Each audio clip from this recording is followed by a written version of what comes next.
Welcome back to the channel. If you haven't already, be sure to subscribe to our channel. It really helps us to grow and bring you some more great videos. In this video, we're going to take you around the beautiful village of Flåm, Norway. We visited Flåm this year and had an amazing time in this remote town. Located in the Aurelandsfjord and nestled tightly between two mountain ranges, Flåm is cut off from most of the other cities in Norway. Of course, you can travel there by car now through the many new tunnels and mountain passes that carve their way through the country. But most tourists opt to go the old ways, either by boat through the fjords or by train from Oslo or Bergen. Flåm is a small city of just over 300 people.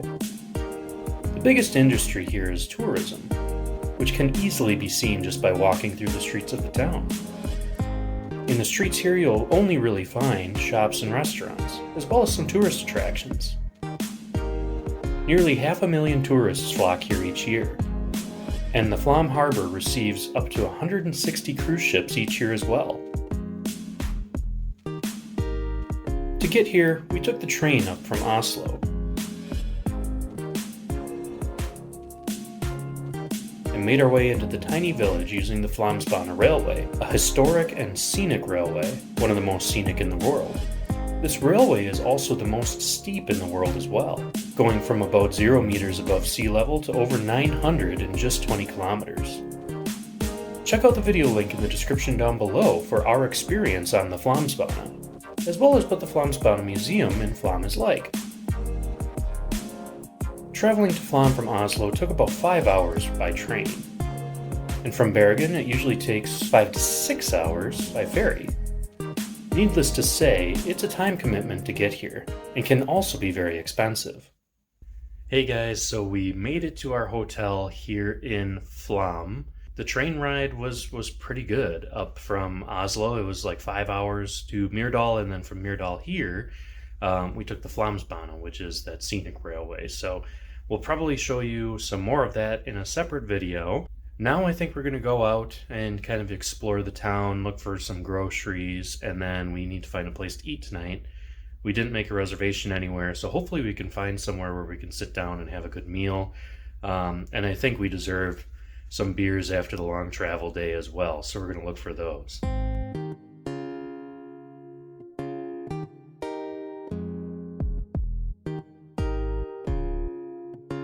Alright, just got some groceries from the local shop here. Now I'm gonna head back to put them in our room and then hopefully get some dinner.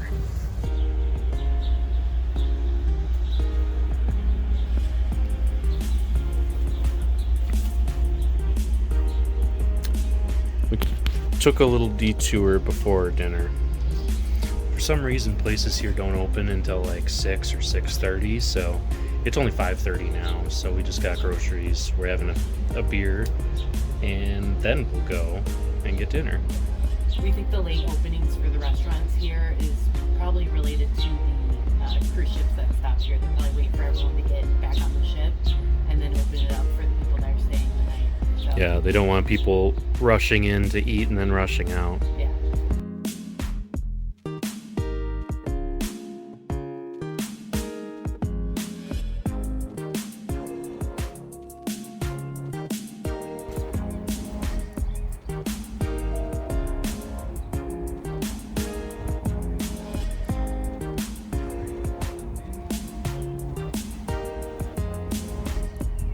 Alright, so if you're in Flåm, don't do what we did. We didn't make reservations for tonight for dinner, and we're finding places are pretty booked up. So we're going to try the marina, and if not, we're going to go pay way more than we wanted to for a seafood buffet, but that's just the way it goes. We made our way over to the Flam Marina, which also serves as both a restaurant and hotel.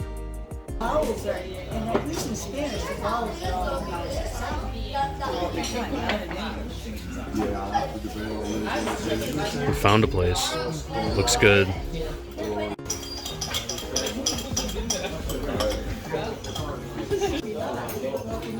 Catherine got the fish soup. Looks good. And I got the cod. We're staying with the seafood theme. We got shakes, and they were so good. I want another one. Yeah. After dinner, we watched a cruise ship sail off into the distance and took a nice walk down a secluded path.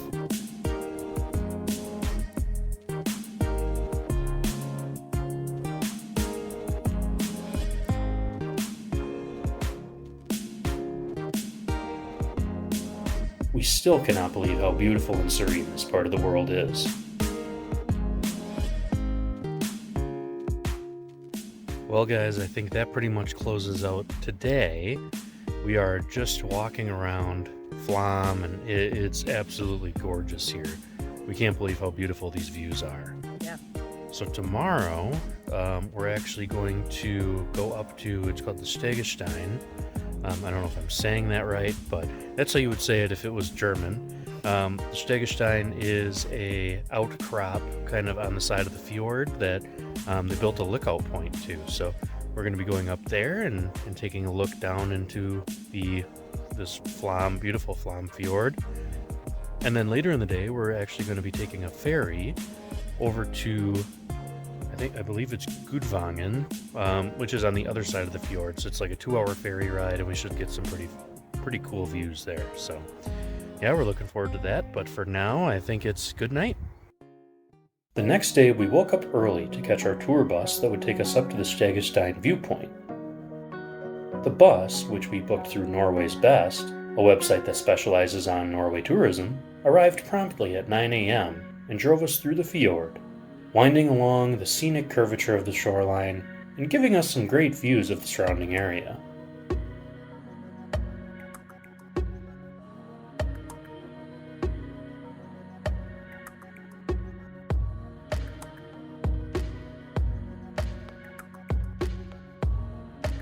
We picked up a few additional sightseers in the nearby village of Aureland before winding up the treacherous mountain roads leading to the viewpoint. These roads are tiny, and they carve their way up the mountain. At many points along this journey, cars and buses had to actually back up into layaway areas to let others pass. It's actually quite an engineering feat that they were able to build this road carving it into the mountainside.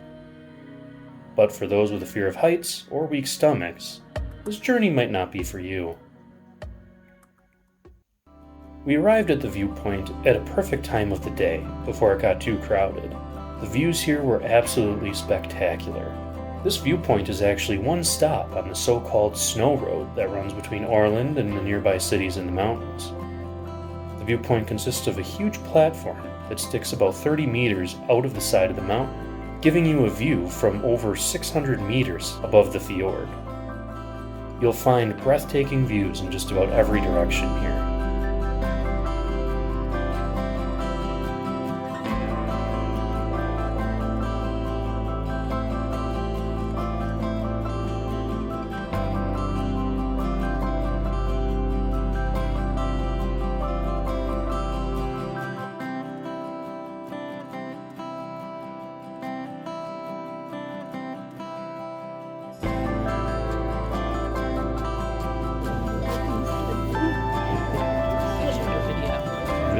Although the view was amazing, things turned a bit sour when we were repeatedly attacked by the local wildlife.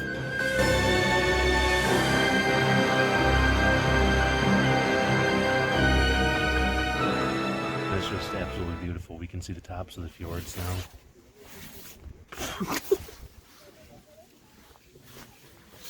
After recovering from our harrowing encounter, we reboarded our bus and headed back down the mountain, which took about 45 minutes.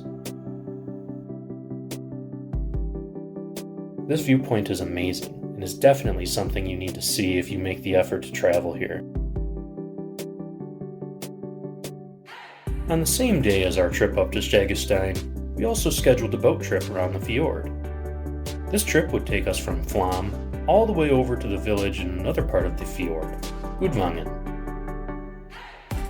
The ship we boarded was an extremely modern ferry, and it departed right from the Flåm harbor. Again, we booked this trip through Norway's Best, as it was one of the easiest sites to get these tickets through. The ship we were traveling on is actually an ultra-modern ferry built for the tour company, the Fjords, and she was aptly named the future of the fjords. This is an all-electric catamaran vessel, meaning it only has two small parts of the boat touching the water, like a pontoon boat. This boat is also extremely light for its size. This boat was built to reduce the waves and wake created as it goes along its journey, which helps preserve the shoreline of the fjords. The way the ship is built is also perfect for sightseeing, with 3 different ramps on each side and a completely open front and rear area for people to stand or sit on. The weather during our trip was also very nice for sailing. It's a little nicer than our trip out to sea in Ireland, right? A lot nicer. I don't feel like I'm gonna die.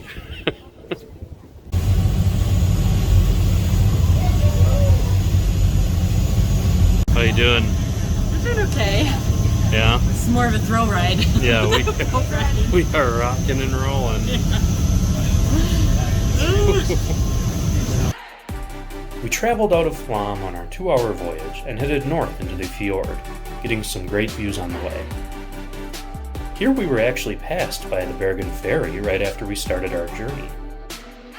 This ferry was just starting on its 5-hour trek through the fjord, out into the ocean, and down to Bergen, where it would dock around 8 p.m. that night.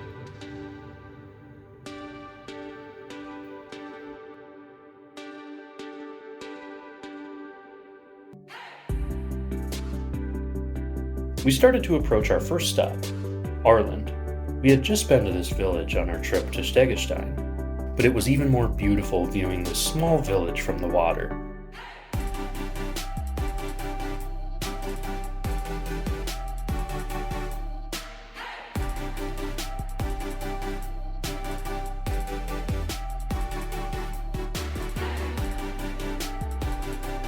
After Aureland, we navigated further down into the fjord and turned towards the west, where it started to get extremely windy. It's windy, huh? A little bit. Glad I didn't curl my hair. However, we braved the cold winds to stay outside and view the beautiful little village of Undredal. Up until 1988, this village was only accessible by boat, and it still looks extremely remote today. The town is known for its goat cheese and sausage production, of which it maxes out at about 10,000 kilograms a year.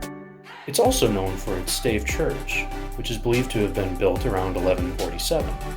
Looking at this beautiful little town, it's no wonder why it's also rumored to be part of the inspiration, along with the city of Bergen, for the fictional village of Undredal in Disney's Frozen movies. So we decided to come inside and have some hot chocolate and coffee. Yes, Views. it was necessary. It got pretty windy out there. The inside of the boat we traveled on has 2 decks open to passengers. Inside, you will find plenty of comfortable seating areas, tables, breakfast bars, and a little shop with coffee, cakes, and several other treats.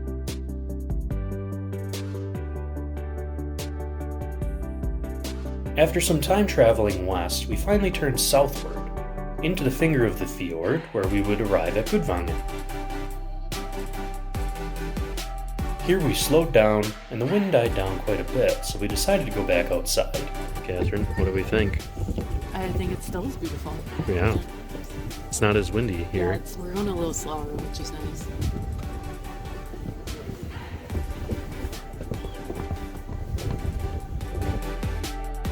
The views here were not much different than that of the Aurelandsfjord, but we still could not take our eyes away from the breathtaking sights.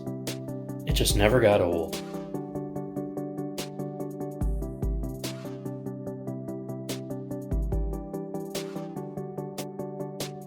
We passed by several little villages and camping sites before finally arriving in Gudvangen.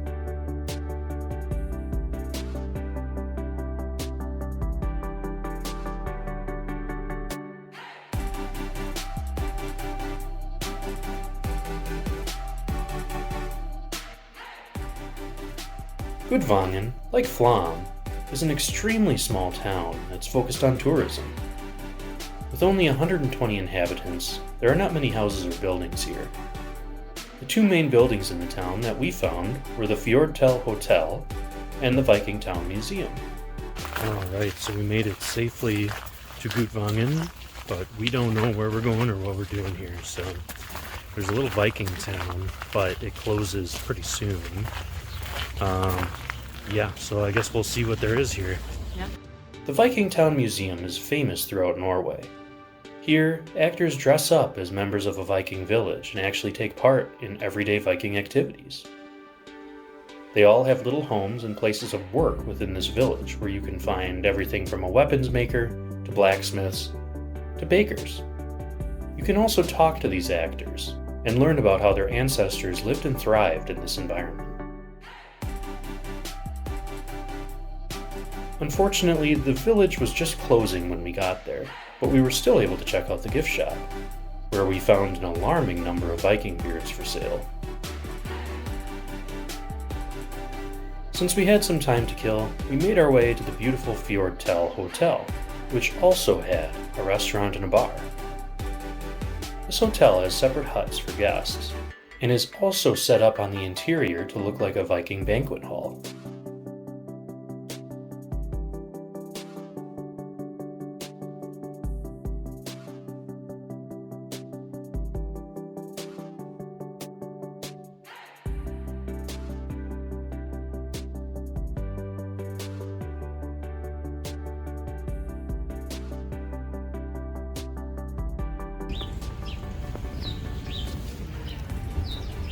Cheers. Trying some local beer. How is it? It's good. What is Very it? light. The Vasa Pils? Voss Pilsner, yeah. Yeah. It is in a Carlsberg glass Yeah. and looks exactly like the Carlsberg that I'm drinking. But it's a different beer.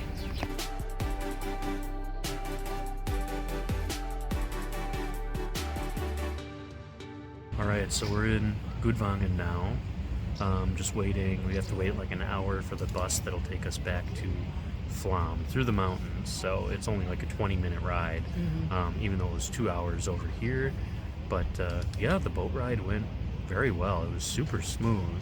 It was a really nice boat, very clean. Yeah, it was really nice. And then also they have several different kind of layered tiers on the boat that kind of go diagonal up. So no matter what, everybody could get a good view if you're outside. So, and then the inside was really nice too. Yeah. One thing is it got really windy when we were on the northernmost part of the fjords. But other than that, I mean, you know, we just had to go in for 45 minutes and then we were outside again. So. Yeah, because it slowed down again and then it wasn't windy at all. Oh. So really nice way to get here. Yeah. And then take a 20-minute bus ride back. Eventually, our bus arrived. Driving through these mountain tunnels for nearly 16 kilometers was actually quite surreal. But eventually we made it back to our hotel in Flåm.